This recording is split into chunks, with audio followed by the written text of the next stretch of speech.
България. Виждаме ли вече наши съюзници? Ако да, кои са те, тези, които споделят нашите ценности?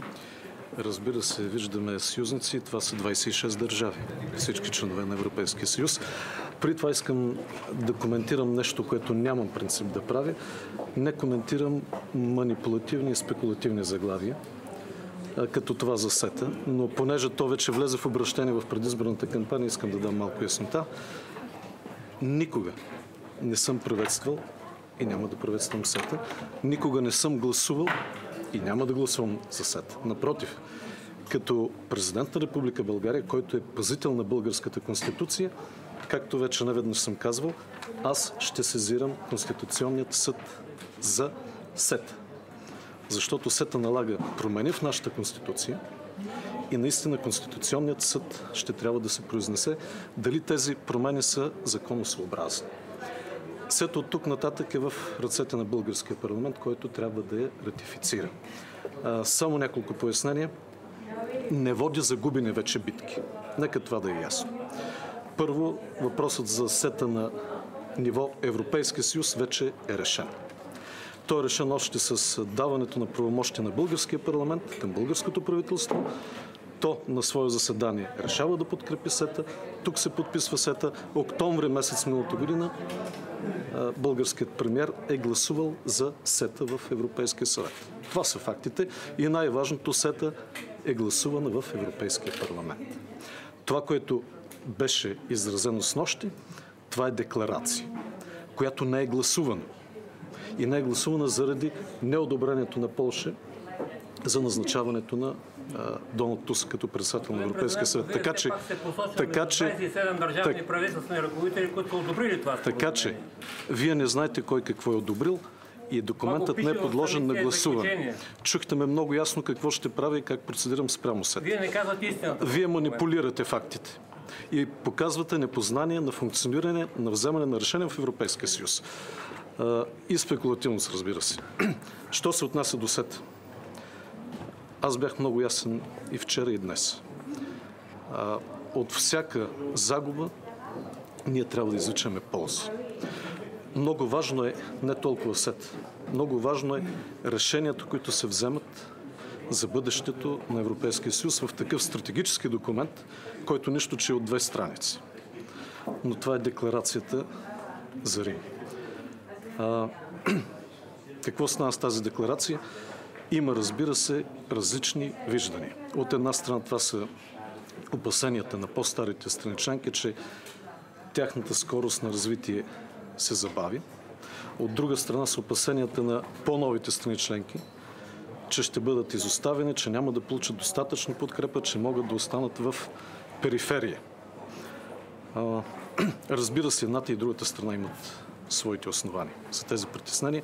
Ние се стремим да постигнем общо единно решение, базирано на европейските принципи и ценности. А това са, както казах и вчера, солидарност и единство на Съюза. Изключително важно е. Това, което акцентирах като внимание днес, е, че една декларация, ако е наистина стратегически документ, трябва да има яснота и точност и не трябва да допуска противоречие в термините и дефинициите вътре в нея. Такива противоречия има. От една страна имаме думи и фрази като консолидиран съюз, социален съюз, проспериращ съюз. Всички тези наистина принципи заложени от едната страна, силен съюз на световната сцена. От друга страна имаме термини като някои от нас, различни скорости, когато е възможно, когато е необходимо. Засилено сътрудничество остава отворено за. Тоест, това наистина са фактите, това е противоречието. Това, което споделих, е, че наистина няма как да има едно тяло на 2 скорости. От законите на физиката е ясно, че това означава 2 тела. Няма как едно тяло да се движи с различни скорости. Какво ви говориха? Като казахте това, какво ви говориха? Тук не е престрелка от думи. Всеки дава своето мнение, своето изказване. Искам още нещо важно да ви кажа, че за нас е изключително важно И затова настоях решително и съм внесъл текст, който в последствие съм обсъдил с председателя на Европейския съвет и на председателя на Европейската комисия, който да гарантира продължаване на кохезионната политика. Това, което предложих, е да се премахнат всички текстове, които противоречат на принципите за единство и солидарност на Съюза. И задължително да бъдат вкарани текстовете, които предложих, са продължаване на кохезионната политика. И тук искам да съм обаче пределно ясен. Нека не гледаме на Европейския съюз като на дойна крава. В никакъв случай. Ние трябва да се стремим с нашата вътрешна политика и с нашите действия да бъдем пълноправни и достойни членове на този Европейски съюз. Ние получаваме много от този Европейски съюз. За последните 10 години публичните инвестиции, получени под формата на европейски фондове, са 40% от всички публични инвестиции. 2013 година, ако не се лъжа, те достигат дори 80%. Това е страшно много. Друг е въпросът обаче как ние разходваме тези инвестиции. И тук ние вече вътре в България трябва да отворим един много сериозен дебат на тази тема. Това от една страна. От друга страна, ние трябва да бъдем солидарни и да подкрепяме единството на Съюза. И като ценностна ориентация, и като реални действия, не само с думи. Единството означава компромиси. И аз мисля, че България прави наистина страшно много компромиси. Това, което споделих при свършеният факт-сет пред всички европейски лидери, пред европейските институции, е, че подкрепяйки вече в миналото и вземайки решение за сета, България прави компромис. Защото, според мен, и според анализатори, за силни и устойчиви икономики сета е огромно предимство. За слаби и крехки икономики сета е заплаха.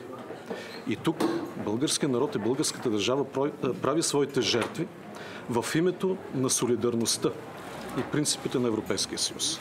Така и с планът Юнкер, Европейския фонд за стратегически инвестиции. Той облагодетелства силните икономики. Той благодетелства бизнеса в развитите държави. Но ние пак сме го подкрепили. Значи ние пак сме направили своите компромиси. България е надежден пазител на външните граници на Европейския съюз. Правим всичко каквото можем и ние заделяме големи средства като процент от нашия брутен вътрешен продукт, за да опазваме тази граница. Пак е въпрос, който ние правим компромиси в името на солидарността на Съюза. И това трябва наистина да бъде отчетено. Българският потребител също прави компромиси. Както видяхте, храни с различен стандарт, да не кажа и на по-високи цени. Трудещите си също правят компромиси. Инвестициите са прекрасни, които идват при нас, но цената на труда е много по-ниска за същите усилия и интелект, които влагат нашите работници, инженери и така нататък. Тоест, ние плащаме солидарността не с думи. Ние плащаме с реални компромиси, с реални действия. Ние също така даваме свой идеен принос за развитието, за бъдещето на Европа. Затова аз ще настоявам до край кохезионната политика, която в момента не съществува изобщо, никъде не се повдига, като въпрос след 2020 година, да намери отражение в стратегическите документи, за да може от тук нататък в многогодишната финансова рамка, това е добре между другото, тя ще бъде планирана, когато България ще председателства Съвета на Европейския съюз, да намери отражение. Но това е вече във външен план борбата, която ще водим в Европейския съюз. Да защитаваме нашите интереси. И като реални измерения, и като идеи. Но вътре ние трябва да проведем нашата борба. Категорично. България трябва да продължи с важни реформи. Важни структурни реформи. Това получаване на еврофондове до момента не изпълни своето предназначение. За социална конвергенция. Няма такава на практика. Само 0,8% е ефекта върху жизнения стандарт на българите. Трябва да бъде много по-гъвкава нашата политика за еврофондове. Трябва да бъде ориентирана към много повече вложения, освен в инфраструктура, която разбира се е важна, но не само в инфраструктура, в развитие на човешкия капитал. Категорично. В повече средства за образование, за здравеопазване, за спорт, за конкурентоспособност на малкия и средния бизнес, за развитие на икономиката. И много важно, трябва да има върховенство на закона. То трябва да се укрепи. Трябва категорична борба с корупцията, източване на еврофондове, създаване на ясни правила, работа на всички правоохранителни, правораздавателни органи, сериозни реформи и в правосъдната система, и в образование, в здравеопазване, в икономическата сфера. Ако ние това не го направим, няма кой да ни чака. Формално или неформално, водещите държави ще вървят на своите скорости. Във връзка с водещите държави. Вие сте решили да водите битката срещу СЕТА в София, а не тук. Това не е ли лицемерие? Тук е свършено.